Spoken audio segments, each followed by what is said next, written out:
ഇവിടെ കൂടിയിട്ടുള്ള ഇത്രയും ആൾക്കാർ അടികൊള്ളാനാണ് വന്നിരിക്കുന്നതെന്ന് ഞാൻ വിശ്വസിക്കൂ. അതെ, ഞാനെന്നുള്ളത് തങ്കയും മാടത്തും കീഴ് ശ്രീ വൈരജാത ക്ഷേത്രത്തിലാണ്.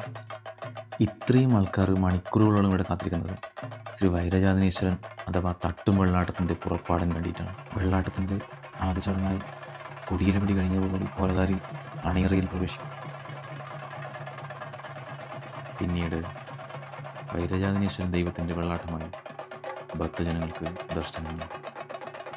ശിവന്റെ ആജ്ഞ ധിക്കരിച്ചുകൊണ്ട് പിതാവായ ദക്ഷൻ നടത്തുന്ന യാഗത്തിൽ പങ്കെടുക്കുവാൻ പോയ സതീദേവി അപമാനിതയാവുകയും യാഗാഗ്നിയിൽ ചാടി ആത്മഹത്യ ചെയ്യുകയും ചെയ്തതിനെ തുടർന്ന് കുപിതനായ ശിവൻ തൻ്റെ ജടപറിച്ച് നിലത്തടിച്ചപ്പോൾ അതിൽ നിന്നും ഉണ്ടായതാണ് വൈരജാതൻ എന്നാണ് വിശ്വാസം.